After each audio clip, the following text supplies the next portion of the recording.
Bienvenue sur cette chaîne YouTube Cars and Chill. Ici on parle essentiellement de voitures et on chill ensemble.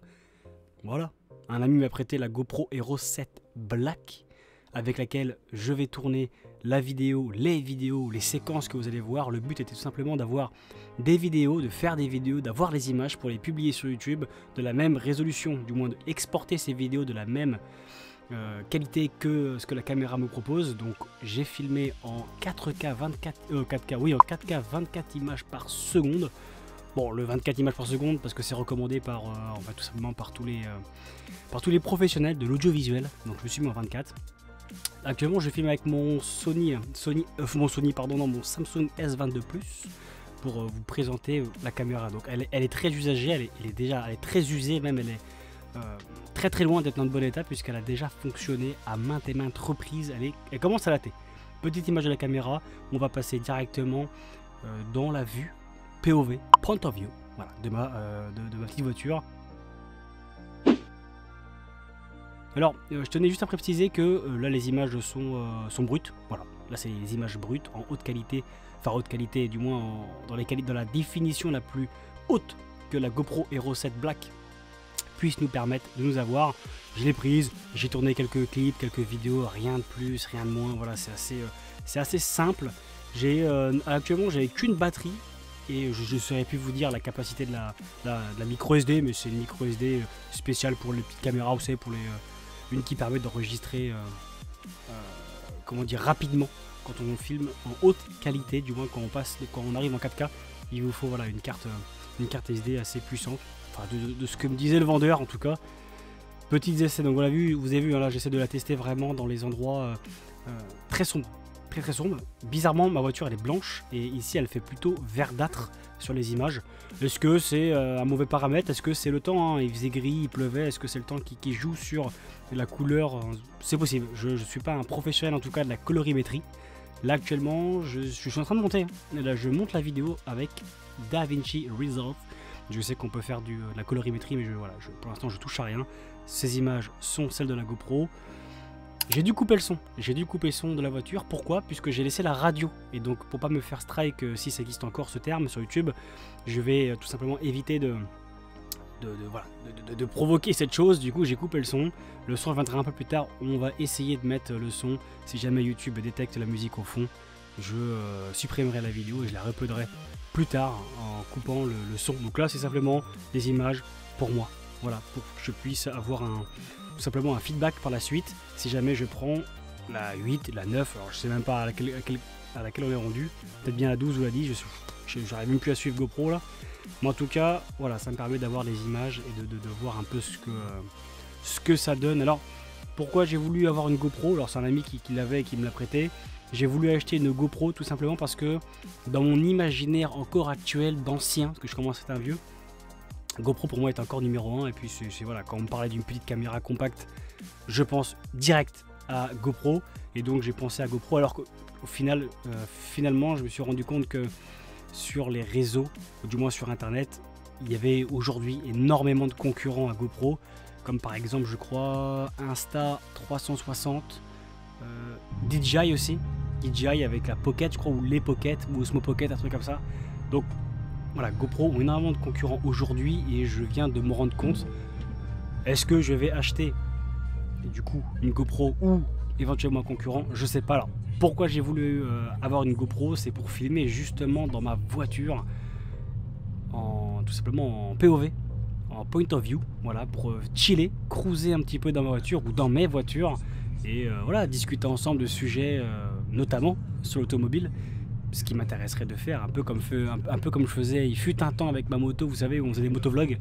Et là, voilà, je voulais faire de temps en temps des petits autovlogs, tout simplement pour parler de l'automobile, du monde automobile qui est en constante évolution, et puis mes projets aussi derrière mes voitures, et puis ce que je compte faire.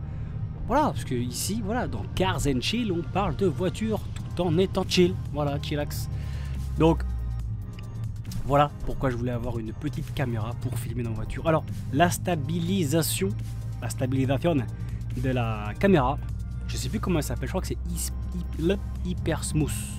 Voilà, parce que des fois je confonds avec le système de Sony qui est je crois le Steady Shot, un truc comme ça, le stabilisateur intégré. Donc là je crois que c'est hyper smooth sur GoPro.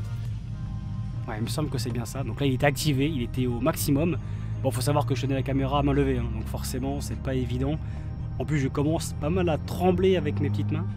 Je trouve sincèrement, pour revenir au sujet principal qui est la qualité d'image, je vais pas vous mentir, depuis pas mal de temps, j'ai toujours été un petit peu déçu quand je voyais à l'époque, quand je faisais des vidéos aussi de skateboard. Quand j'étais en 6ème, j'avais une GoPro Hero 3. Je trouvais pas la résolution folle au final. La GoPro Hero 4 et 5 c'est pareil, j'ai pas trouvé ça fou.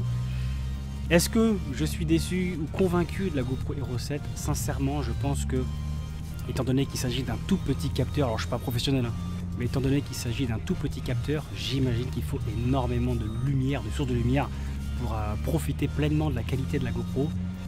Bon là vous avez vu, il pleuvait, il fait gris, on était en fin de journée, c'est vraiment à ce moment là que j'ai voulu tester la GoPro, ou c'est vraiment dans ces conditions là que je souhaite tester en tout cas. Les caméras, c'est pour voilà, quand il fait beau, bon forcément les images sont belles, moi ce qui m'intéresse c'est voilà, quand le soleil, quand la lumière commence à manquer, voir ce que ça peut donner. Donc là voilà, on a les images. Alors je sais pas si vous, peut-être qu'il faut faire de la retouche avec les GoPro, peut-être que j'utilise mal, peut-être qu'effectivement la GoPro est pas faite pour être utilisée dans sa résolution la plus maximum. En tout cas, dans tous les cas, les si peu de scènes que j'ai pu faire, la GoPro chauffait énormément. Enfin moi pour le coup la mienne était brûlante. Alors faut savoir que forcément la GoPro Hero 7 elle date pas d'hier, enfin du moins elle date pas d'aujourd'hui, et elle chauffait énormément. Donc ça c'est le petit bémol. C'est le petit bémol. Après à voir dans le temps, est-ce que plusieurs batteries suffisent? Je trouve pour le moment que la batterie tient pas beaucoup en fin de compte, hein. Elle s'use très très vite.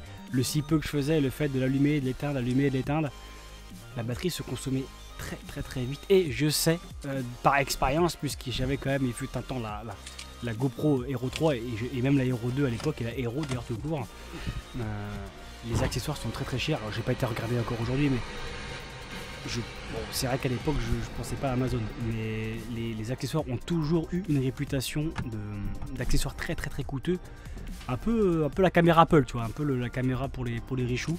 Bon, je ne saurais pas vous dire aujourd'hui si les accessoires sont chers par rapport à la concurrence, je sais pas, en tout cas la concurrence est vraiment rude. Je filme, comme vous pouvez le voir, j'ai aussi filmé un petit peu entre guillemets en intérieur, donc je suis parti faire mes courses et je me suis dit pourquoi pas tester aussi la caméra avec de la lumière artificielle et tout en étant dans l'obscurité. Je trouve pas que la qualité soit horrible, mais je comprends aujourd'hui pourquoi des marques comme Insta360, pourquoi les gens kiffent, voilà, pourquoi les gens achètent. J'ai un ami aussi qui m'avait prêté sa Osmo Pocket, je crois, vous savez, celle qui remplace en fait la petite caméra avec un stabilisateur intégré. Bon, en plus qui est moins cher, je me semble que les dernières GoPro Black, et donc full puissance. Je comprends voilà pourquoi aujourd'hui GoPro perd des places de marché. C'est vraiment la GoPro.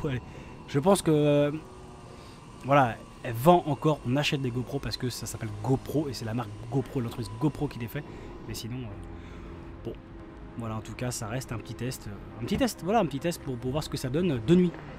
Donc là, on arrive tout simplement à la fin de la vidéo. J'espère que ces petites images vous auront intéressé. En tout cas voilà, c'est ça le but, hein, de voir un petit peu, même pour moi, pour voir aussi le rendu sur YouTube. J'espère que cette vidéo vous aura intéressé. N'hésitez pas à vous abonner si vous aimez parler de voiture, voilà, tout en étant chill. Allez, je vous dis à la prochaine, ciao.